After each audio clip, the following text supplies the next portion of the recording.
کتے کی بیماری بھی ضرب المثل ہے اور کتے کی موت بھی، لیکن یہاں معاملہ اور طرح کا ہے۔ ایک زخمی کتا قریب المرگ ہے اور پورا محلہ اس پر مہربان ہے۔ کوئی علاج کروا رہا ہے تو کوئی اس کے لیے ڈاکٹر کا بندوبست۔ ایک کتے کی جان بچانے کے لیے لوگوں نے ہزاروں روپے خرچ کر ڈالے ہیں۔ یہ متاثر کن واقعہ وفاقی دارالحکومت اسلام آباد کے ماڈل ولیج فراش ٹاؤن کا ہے۔ گلی کا ایک آوارہ کتا زخمی کیا ہوا، اہل محلہ نے دن رات اس کی جان بچانے کے لیے ایک کر دیے۔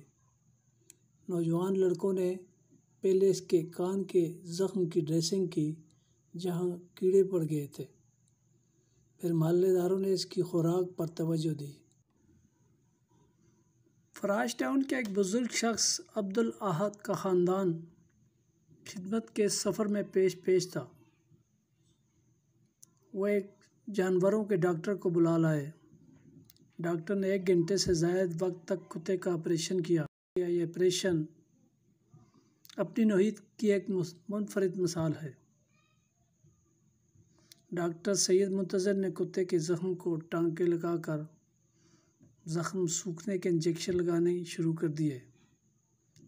تراوڑی چوک میں پیٹس کلینک چلانے والے ڈاکٹر سے جب اس حوالے سے سوال کیا گیا تو ان کا کہنا تھا، کتوں نے وغیرہ کاٹ دیا تھا، ان کی وجہ سے اس کے اندر کیڑے پڑ گئے تھے۔ تو 3 دن کے بعد ان لوگوں نے رابطہ کیا، بس کر لیتے پہلے دن یا دوسرے دن، تو پھر اتنا زیادہ زخم نہیں پہنچا۔ انشاءاللہ ہو جائے گا، کیونکہ جو انجیکشن لگوایا ہے یہ لوگ ٹریٹمنٹ وغیرہ ہے تو ہو جائے گا بہت جلدی۔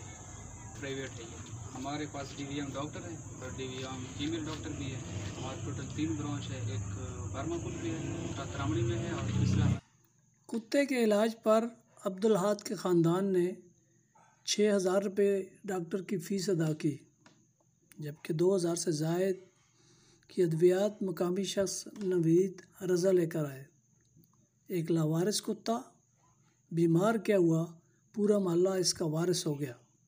نوید رضا کہتے ہیں، یہ آپ نے بھی دیکھا ہوگا، اصل میں ہمارے محلے کا ہی کتا ہے جی۔ تو یہ ہے کہ ہے تو وہ اسٹریٹ ڈاگ ہے، لیکن یہ ہے کہ اس کو ہم نے جیسے گھر کا کتا ہوتا ہے اسی طرح ہمیشہ اس کو پالا ہے، ہمیشہ اسی طرح رکھا ہے، کیونکہ وہ بڑا ہم لوگوں کو بھی پروٹوکول دیتا ہے، ہم سے پیار کرتا ہے، ہم اس سے پیار کرتے ہیں۔ تو ظاہر ہے بیمار ہوا ہے تو سارے محلے والے جو ہیں نا اس کی وجہ سے ڈسٹرب ہوئے ہیں۔ سارے محلے نے اس کی کیئر کی ہے، پوری اسٹریٹ میں جتنے گھر تھے سب گھر والوں نے اس کے لیے جتنا کر سکے ڈاکٹر کو بلایا ہے، اس کا ٹریٹمنٹ کرایا ہے، اور سارے اس کے لیے پریشان تھے کیونکہ اس کا یہ کان کا سارا ایریا خراب ہوا اور اتنا زیادہ ہو گیا کہ وہ گل کے جو ہے نا گلنے کی وجہ سے اس میں کیڑے پڑ گئے تھے۔ تو وہ اتنا بڑا کہ یہ گھر گھر جا کے جو ہے نا وہ مطلب دکھاتا تھا اپنی بے چینی کہ بھئی میں بیمار ہو گیا ہوں، مجھے دیکھو۔ تقریباً میں جی 3 دفعہ لے کے آیا ہوں، ابھی بھی خیر اس کے لیے آج بھی لے کے آیا ہوں، سکاٹرین کا پاؤڈر لے کے آیا ہوں، وہ تو خیر مطلب 60-70 روپے کا، لیکن جو پہلے 3 دفعہ میڈیسن لے کے آیا ہوں وہ اگر سادہ حساب کیا جائے تو تقریباً 2500 روپے کی وہ بن جاتی ہیں۔ تو ابھی صرف سکاٹرین پاؤڈر جو ہیں 2-3 ڈبیاں وہ ڈیلی کی وہ یوز ہو جاتی ہیں، کیونکہ ایک ٹائم پہ آدھی ڈبی اس کی لگ جاتی ہے۔ تو میڈیسن وغیرہ انجیکشن اس کے میں بھی لایا ہوں، کہ اس کے علاوہ وہی بات ہے جو سمی ہے لڑکا، اس کے والد صاحب ہیں، انہوں نے کافی خرچہ کیا۔ تقریباً فرسٹ ٹائم تو میرے سامنے انہوں نے 3500 روپے ڈاکٹر کو دیے تھے۔ اسی طرح ہمارے ساتھ والے ہیں وہ انہوں نے مجھے یہ کہا جی کہ اس کے کھانے پینے کا خرچہ ہم اٹھائیں گے، ڈیلی کا اس کا گوشت 500 کا استعمال ہو، 1000 کا استعمال ہو، وہ ہم سے لے لیا کریں۔ تو یہ اس طریقے سے ساری گلی والوں نے ظاہر کنٹریبیوشن کی ہے اور اب یہ ہے کہ کافی وہ بہتر ہو گیا ہے۔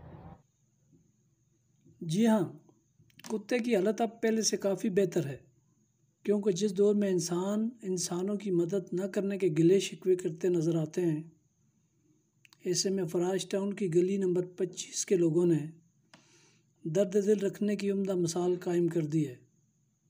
میں ہوں زمینی حقائق کے لیے محبوب الرحمان تنولی۔